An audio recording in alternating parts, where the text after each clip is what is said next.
नमस्कार, मैं जनप्रता शिवम। और जिस तरीके से ओली और हाउ यांकी की दोस्ती नेपाल में चल रही थी, उस दोस्ती का जो अंत हुआ उसमें ओली को संसद भंग करनी पड़ी, जिसके बाद नेपाल में उथल पुथल है। और उसके बाद में तमाम लोग अब ये चर्चा करने लगे हैं कि जिस तरीके से नेपाली कम्युनिस्ट पार्टी का विघटन हुआ है, जो पहले भी विघटित थी लेकिन बाद में चीन की मदद से उसका एकीकरण हुआ और उसके बाद में ओली दोबारा से प्रधानमंत्री बने थे नेपाल के, अब उसमें फिर से विघटन हो गया। और इसकी वजह यह है कि ओली को छोड़कर हाउ यांकी ने प्रचंड और माधव नेपाल को ये बात के लिए मनाना शुरू कर दिया था कि वो वामदेव गौतम के पक्ष में पार्टी में एकीकरण के राजी हो जाएं और सत्ता सौंप दी जाए वामदेव गौतम को। ये पूरा जो खेल चल रहा था चीन का, उसके पीछे की वजह यह थी कि चीन ये चाहता था कि नेपाली कम्युनिस्ट पार्टी एक रहे और उसकी वजह से जो सत्ता की बागडोर है वो कम्युनिस्टों के हाथ में रहेगी, अन्यथा जो सत्ता है वो शायद नेपाली कांग्रेस के पास जा सकती है, जो कि चीन के बजाय भारत के प्रति ज़्यादा झुकाव महसूस करती है। और इसी वजह से चीन की हर संभव कोशिश थी। चीन ने जिस ओली को पाला पोसा और आगे किया था, उसी ओली को चीन गच्चा देने वाला था। और ये बात ओली को भी समझ में आ गई थी, जिसकी वजह से ओली ने संसद को भंग कर दिया, सरकार को बर्खास्त कर दिया और दोबारा चुनाव कराने की मांग कर दी। इससे पहले जिस तरीके से ओली का पूरा राजनीतिक चक्र रहा है, ओली के बारे में अगर आपको बताएं तो ये 9वीं पास थे, उसके बाद पढ़ाई नहीं की और बाद में ये आंदोलन में घुस के 14 साल की जेल काट के आए। पढ़ाई पूरी न करने की वजह से कई सारी चीज़ों में इनकी जो समझ थी वो काफ़ी कम रह गई थी और उसी का नतीजा था कि उन्होंने भारत के साथ में जो संबंध नेपाल के सदियों से चले आ रहे थे, जो विरासत चली आ रही थी, उस विरासत को चीन के इशारे पर तोड़ने का काम किया था। ओली के इस रवैये से उनके जो साथी थे, चाहे माधव नेपाल हों या वामदेव गौतम हों या फिर पुष्प दहल कमल प्रचंड हों, ये सभी के सभी नाराज थे और उन्हें भी पता था कि एक न एक दिन नेपाल को भारत की ही ज़्यादा जरूरत पड़ेगी। चीन उसका फ़ायदा उठाने की कोशिश कर रहा है और इसका खुलासा भी हुआ कि चीन ने इसी आड़ में नेपाल की बहुत सारी ज़मीनों पर कब्जा कर लिया। और बाद में जब नेपाल ने इसको मुद्दा बनाने की कोशिश की तो चीन ने नेपाल के प्रधानमंत्री को हड़का दिया था। हाउ यांकी की अगर बात करें तो हाउ यांकी का ये दबदबा था कि वो किसी भी प्रोटोकॉल को नहीं मानती थी, वो किसी भी मंत्री के साथ मीटिंग कर सकती थी, प्रधानमंत्री के साथ मीटिंग कर सकती थी और तो और वो नेपाल के राष्ट्रपति के साथ भी मीटिंग कर सकती थी। इसको लेकर भी नेपाल में काफ़ी विरोध के स्वर थे और लोग ये कह रहे थे कि ऐसा लगता है कि ये जो नेपाली सरकार है वो सीधे तौर पर चीन के हाथों का खिलौना बन गई है और इससे नेपाल के जो राजनीतिक हित हैं, जो आर्थिक हित हैं और जो सामरिक हित हैं, वो सभी प्रभावित होते हुए नजर आ रहे हैं। नेपाल के साथ भारत के जो संबंध रहे हैं उनमें सबसे ज़्यादा खटास ओली के ज़माने में ही आई। ओली जब पहली बार प्रधानमंत्री बने थे तब उन्होंने नेपाल का नया संविधान लागू किया और उस संविधान में भारत की ये कोशिशें थी कि मधेसियों को लेकर और थारू जनजाति के लोगों के लिए भी कुछ प्रावधान हो, लेकिन ऐसा नहीं हो पाया। कम्युनिस्ट पार्टी ने अपने तरीके से संविधान बना दिया और उसके बाद में करीब 150 दिन का इसको लेकर प्रदर्शन भी चलते रहे, लेकिन बाद में उनको दबा दिया गया। ओली का ये मानना था कि नेपाली कम्युनिस्ट पार्टी को नेपाल में कम्युनिस्ट शासन को ज़्यादा से ज़्यादा मजबूत करना चाहिए। बाद में नेपाली प्रधानमंत्री के ऊपर हाउ यांकी को लगा दिया गया चीन के द्वारा और हाउ यांकी नेपाल के प्रधानमंत्री को अपने तरीके से चलाने लगी। इसका नतीजा ये हुआ कि भारत ने जब कैलाश मानसरोवर के लिए एक रोड के उद्घाटन किया, उसके बाद में नेपाल ने भारत के 3 हिस्सों लिम्पियाधुरा और कालापानी को अपना घोषित करके एक नक्शा पारित कर दिया, जिसको संसद में भी पास करा लिया। ये सारे वो चीज़ें थी जिसको लेकर भारत की चिंताएं बढ़ रही थी और नेपाल के लोग जो भारत में आकर नौकरी करते हैं उनको ये भी चिंता सता रही थी कि अगर ये चीज़ें ज़्यादा आगे बढ़ेंगी तो उनका रोजगार भी खत्म हो जाएगा और भारत से जो सहायता उन्हें मिलती है, भारत के ऊपर उनकी जो निर्भरता है, वो भी खतरे में पड़ जाएगी।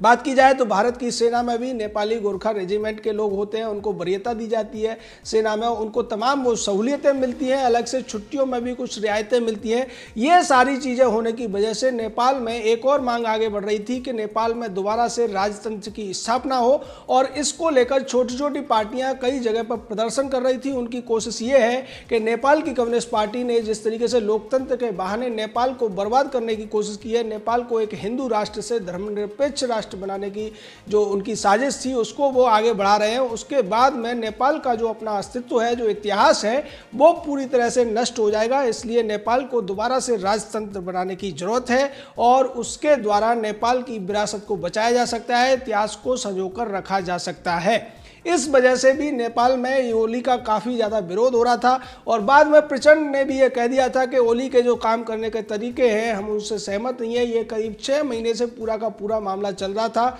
जिसमें रोज़ ये खबरें आती थी कि आज नेपाल की सरकार गिरने वाली है, कल गिरने वाली है। और इसको लेकर ओली की तरफ से और ओली के विश्वस्तों की तरफ से भारत के ऊपर आरोप लगाए जाते थे कि ये सब भारत सरकार नेपाल की ओली सरकार को गिराने की साजिश रच रही है। लेकिन अब जिस तरीके से नेपाली प्रधानमंत्री ने खुद संसद भंग की है और उसके पीछे जो दोष दिया है वो हाउ यांकी को ही दिया है, यानी सीधे तौर पर यहाँ पर चीन अपना काम कर रहा था। चीन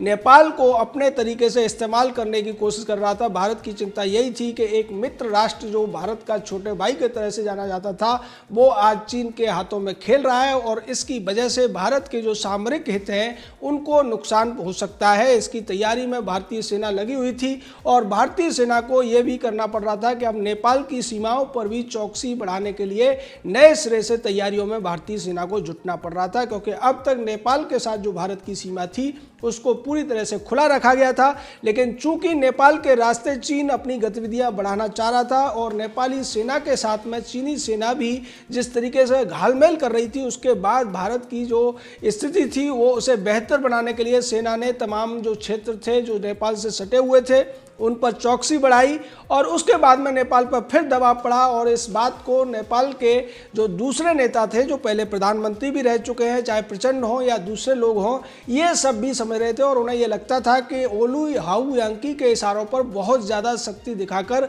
भारत के साथ संबंधों को जिस तरीके से तोड़ने की कोशिश कर रहे हैं वो किसी भी तरीके से नेपाल के हित में नहीं है। नेपाल का जो संबंध भारत के साथ है वो रोटी बेटी का साथ है। नेपाल का जो संबंध भारत के साथ है वो रोटी बेटी का साथ है। नेपाल के कम्युनिस्ट भी ये जानते हैं कि उनका जो भारत के साथ में रिश्ता रहा है वो रिश्ता चीन के साथ नहीं हो सकता। चीन एक विस्तारवादी देश है और चीन कभी भी नेपाल को अपने में मिला सकता है। जैसा कि चीन के नेता माओ से तुंग ने कहा था कि तिब्बत, नेपाल, भूटान और सिक्किम ये उंगलियां हैं, अरुणाचल प्रदेश को भी 5 उंगलियां हैं और चीन हथेली है, हमें इनको अपने में मिलाना है, ये हमारा अंतिम लक्ष्य होना चाहिए। उसी पर चीन की विस्तारवादी सरकार पिछले कई दशकों से काम कर रही है। ये बात नेपाल को समझ में आ रही थी और उसी का नतीजा हुआ कि नेपाली कम्युनिस्ट पार्टी में टूट हुई। उस टूट के बाद में नेपाली प्रधानमंत्री ने संसद को भंग किया। अभी भी पर्दे के पीछे चीन का खेल चल रहा है। चीन ये चाहता है कि किसी तरीके से जो गुटों में टूट हुई है उनको मिलाकर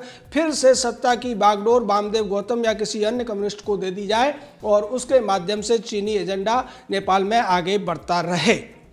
दूसरी तरफ भारत सरकार की कोशिश ये रहेगी, भारत की ये सोच रहेगी कि अब नेपाल में नए सिरे से चुनाव हो और उन चुनावों में अगर नेपाली कांग्रेस पार्टी जीत कर आती है या वो छोटी छोटी पार्टियां भी जीत कर आती हैं जो आज दोबारा से नेपाल में राजतंत्र की स्थापना की मांग कर रहे हैं, तो निश्चित तौर पर इससे दोनों देशों के जो रिश्ते हैं वो सुधरेंगे। ये किस हद तक सुधरेंगे उसमें भी काफ़ी कयास लगाए जा रहे हैं, क्योंकि जिस तरीके से नेपाली संसद ने एक नक्शा पास कर दिया उस नक्शे को तो आने वाले दिनों में नई सरकार आसानी से वापस नहीं ले सकेगी, क्योंकि वो पूर्ण बहुमत से उन्होंने ऐसा किया था और उस समय नेपाली कांग्रेस पार्टी काफ़ी मजबूत थी संसद के अंदर। अब जो नई सरकार आएगी या तो वो काफ़ी मजबूती के साथ आए या फिर वो उन रिश्तों में धीरे धीरे करके सुधार कर सकती है जो खटास आई है और ये भारत के लिहाज से बेहतर ही होगा। नेपाल के प्रधानमंत्री का वही हश्र हुआ जिसका अंदाजा 6 महीने पहले लगाया जा रहा था कि नेपाल के प्रधानमंत्री अपनी इज्जत तो खो ही चुके हैं, अपनी सत्ता को भी वो जल्दी खो देंगे, क्योंकि जिस तरीके से हाउ यांकी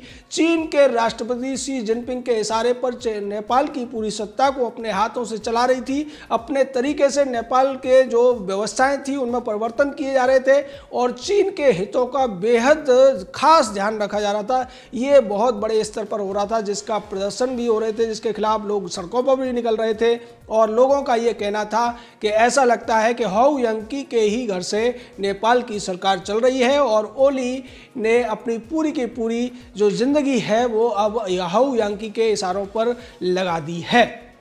ये सारे डेवलपमेंट होते रहे, भारत सरकार भी अपने तरीके से इस पूरे मामले को देखती रही और अब जब नेपाल में सरकार भंग हो गई है, संसद भंग हो गई है, उसके बाद में नए सिरे से नेपाली कांग्रेस ने भी कमर कस लिया और उसकी कोशिश ये है कि जल्दी से जल्दी नेपाल में चुनाव हो और चुनाव में उन सभी मुद्दों को उठाया जाए जिसमें सबसे ज़्यादा खास मुद्दा रहने वाला है भारत के साथ जो संबंधों में खटास लाई गई है कम्युनिस्ट सरकार के द्वारा, कम्युनिस्टों के द्वारा जिस तरीके से चीन परस्ती की गई, चीन के हाथों नेपाल को बेचने की साजिश की गई, उस सब को देखते हुए नेपाल की जनता इस बार हो सकता है कम्युनिस्टों को नकार दे और अगर ऐसा होता है तो ये नेपाल के हित में होगा क्योंकि कम्युनिस्ट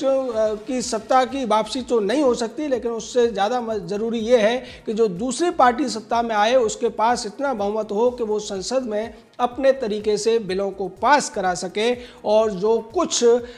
गलत करने की कोशिश हाउ यांकी या चीन के द्वारा पिछले 5-6 सालों में की गई है उसमें सुधार ला सके। जनता की जो मांग है अगर उसमें छोटी पार्टियां जीत कर आ जाती हैं, ये चमत्कार भी हो सकता है, तो निश्चित तौर पर नेपाल में दोबारा से राजतंत्र की भी बहाली हो सकती है। और चूंकि नेपाल एक छोटा देश है, छोटा पहाड़ी राज्य है, इसलिए अगर राजतंत्र भी वहाँ आता है तो वो उनके हित में ही होगा क्योंकि राजतंत्र में संपूर्ण शक्तियाँ जो होती हैं वो एक व्यक्ति के पास होती है और फिर जिस तरीके से ओली या दूसरे लोग हैं वो नेपाल को चीन के इशारों पर नहीं चला पाएंगे। तो ये सारे जो चीज़ें हैं वो आने वाले वक्त में किस तरीके से आगे बढ़ती हैं उसको हम देखेंगे, लेकिन ये निश्चित है कि अब भारत और नेपाल के संबंधों में जो खटास आई थी आने वाले दिनों में उसमें काफ़ी सुधार आने की संभावना है। जय हिंद,